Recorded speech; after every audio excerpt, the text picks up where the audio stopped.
Sa dami ng revelasyon na nanganak pa ng mas maraming tanong. Una na dyan, totoo kaya na Chinese talaga si Mayor Alice Guo?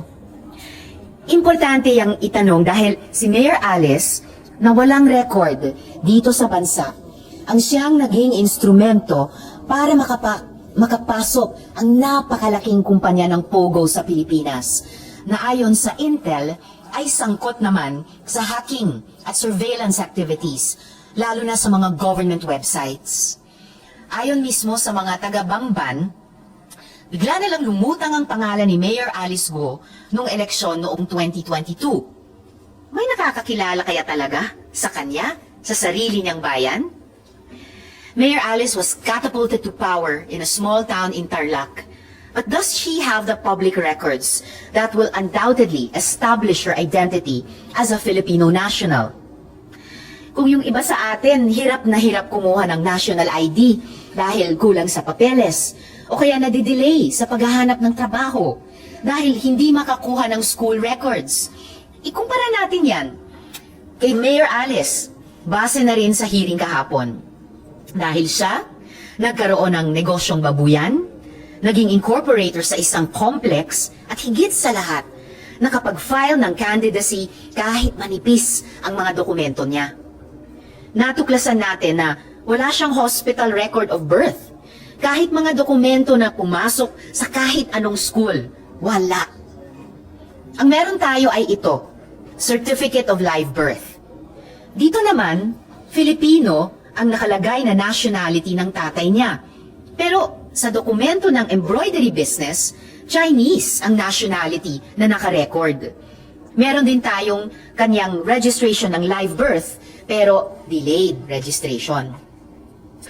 At sa kakatanong nga natin kahapon, inamin ni Mayor Alice na Jian Zhongguo pala ang totoong pangalan ng kanyang ama. At yung Angelito Guo ay Filipino name lang daw. Ano't anuman, ni-request natin kahapon ang SALN at SOSE ni Mayor Alice. And I hope these documents would give us a clearer view of her real identity, or at least the identity she wishes to put on Philippine record. Maaari rin nating mas tuklasin pa sa mga susunod na hearing. Si Mayor Alice ba at ang mga tulad niyang may mga mahiwagang nakaraan ay mga asset na pinapasok ng China sa ating gobyerno para magkaroon sila ng mabigat na impluensya sa politika sa Pilipinas? Marami ng ibang kasong ganyan sa ibang bansa, kaya hindi na ito bago at dapat nating imbestigahan. Magsisikapan nating masagot ang mga tanong na ito, lalo na sa mga susunod na hearing pa rin, para na rin sa kaalaman nating mga Pilipino. Salamat po.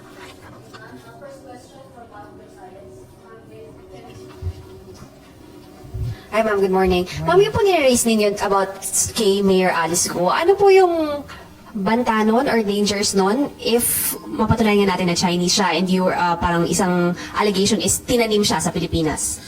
Kung mapatunayan namin na ganyan ang sitwasyon ni Mayor Alice, kumbaga level up yon sa mga nakakaalarma ng mga kaso, halimbawa dun sa mga naunang raid ng Pogo Hub, na yung mga Chinese na nagtatrabaho doon ay may hawak na mga Pilipinong ID at dokumento mula SSS to BIR to PhilHealth IDs.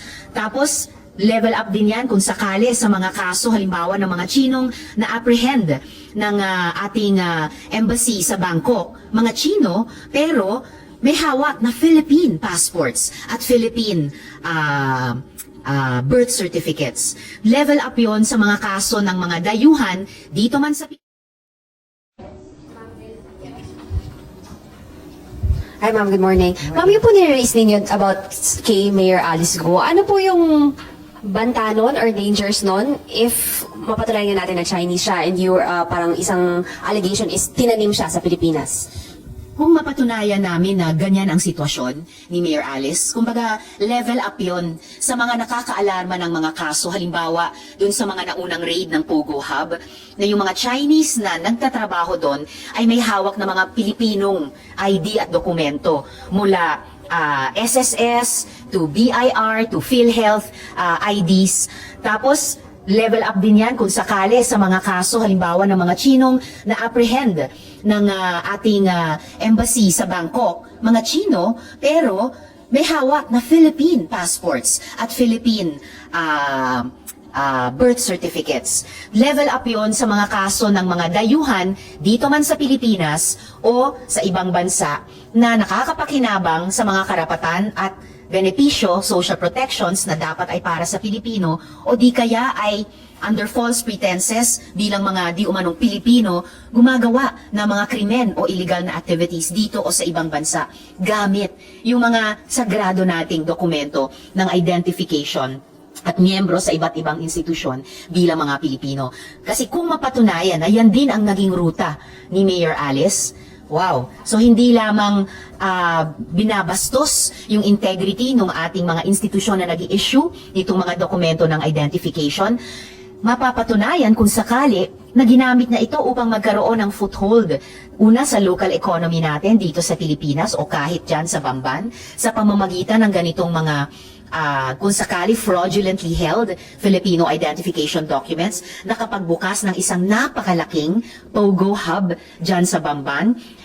Halos 8 hectares ang laki, 36 buildings ang nakatayo at may mga kapansin-pansin, mga pambihirang mga features na buildings at nakapag-file pa ng Certificate of Candidacy, nakatakbo at nanalo bilang isang Pilipino, bilang isang local government official. So, kung mapatunayan namin na ganyan ang sitwasyon, ang bigat talaga ng implikasyon. And last but not the least, kung mapatunayan pa yung mga iniimbestiga ngayon ng iba't ibang intel agencies ng ating gobyerno, yung anggulong may surveillance at mayroong hacking activities dyan sa POGO Hub sa Bamban, maitatanong, yan ba ay isang matagal nang ipinlano at inilatag na plano gamit ang di umanong kunwaring Filipino identity ni Mayor Alice para magkaroon ng isang foothold pati sa ating political at lumalabas national security sector? Din lang po sa issue ni Colonel Buyakaw. Yes. Yesterday you mentioned na nirelieve siya sa pwesto. Yes. Nagkaroon na po ba ng linaw kung bakit nangyari to?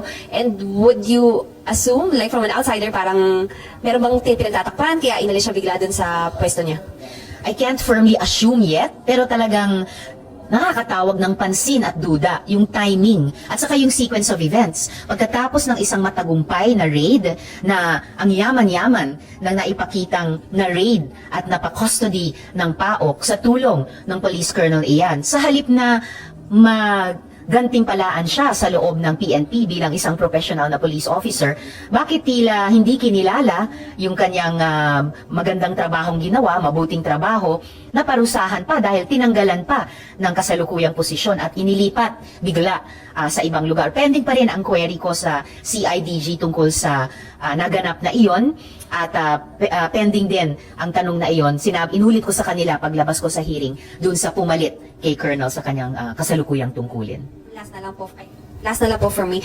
Meron na pong investigation na possible na si Mayor Alice ay protector nung POGO Hub na yun. Do you think meron pa pong ibang mga government agencies or government officials na nakatulong po kaya ang tagal din lang nakapag-operate? Thank you po.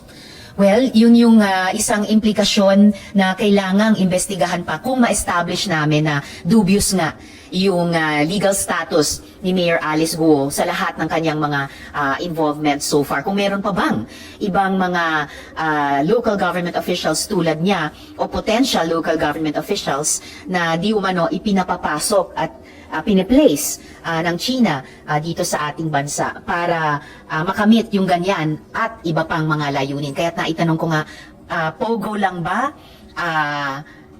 Scam hubs lang ba? Human trafficking lang ba? As bad as all those already are? O merong pang ibang long-term din at sinister at nakapipinsalang layunin ang ganitong modus na pati yung national security ng ating bansa ay sangkot na rin. Yung unang... Good morning, Ma'am Victoria po. Morning. Ma'am, I'm curious lang, what was going through your mind during the hearing yesterday nung narinig nyo na homeschooled si Mayor Alice, na at 17, sabi nyo, 17 years old na na-register yung birth niya? Yes. Well, kaduda-duda na naman. Sabi niya, homeschooled siya. elementary hanggang high school, pero hindi niya masabi yung homeschool provider. Sorry na lang, naging homeschool parent din ako, kaya alam ko, ang bawat estudyante at magulang na nag-homeschool ay meron kaming homeschool provider. So, bakit hindi niya alam? Ang nasabi lang niya ay pangalan ng kanyang tutor. Nagkamali pa nga na tutor daw, sa homeschooling nga, magulang ang pangunahing nag-homeschool. Tapos, delayed ang registration ng kanyang birth. So, bukod sa walang hospital record of birth, dahil sa bahay daw siya ipinanganak, na hindi naman niya masabi saan yung bahay na iyon, kung saan sila ipinanganak, ang registration of birth niya sa ating PSA ay 17 years late. Dahil 1986 sila di umano ipinanganak, registered ang birth noong 2003. So, pending pa rin yung tanong ko sa kanila, bakit? Bakit ganyan ka-late? Hindi na naman nila masabi kahapon. Nakakatawag pansin yun dahil apparently, sa research namin, sa ibang mga bansa, may ganyang ding modus. Sa mga ipinapasok na mga dayuhan, eventually, doon magpapanggap na local, na national doon sa bansang iyon. And then may gagawin na iba't ibang gawain na yung iba ay hindi po kanais-nais. Kaya, importante yung pending na tanong kong iyon kay Mayor Guo. And then, ma'am, you mentioned yung hacking of Yes. government sites na na-trace sa Baofu. Can you elaborate lang po? Anong sites ang na-endanger if you're at liberty po? Well, ongoing pa ang investigation ng mga iba't ibang intel agencies tungkol dyan. Basta't nakaka-alarma na, nakaka-raise talaga ng serious concern yung isang anggulong iniimbestiga nila na baka may ilan sa mga, kamakailan lang iniulat ninyo sa media na hacking operations laban targeting yung mga government websites natin na posibleng yung ilan doon ay nag-emanate mula mismo doon sa Bamban. Nagdulot naman ito ng iba't ibang reaksyon mula sa ating mga netizens. Ayon kay, at John Christian Gerolan, dapat yan tanggalin sa pagka-mayor baka spy mga yan. Saad naman ni, at Jovelita Mindigorin, Sec Benhur suspend na po yan. Hindi honorable yang Alice Guo. Deport na po please. Komento naman ni, at Ramonia Pano, paano nanalo yan kung hindi kilala sa nasasakupan niya? Ang tanong magkano? Anong sa inyo dito mga kabayan? Maaaring magbigay ng comment below.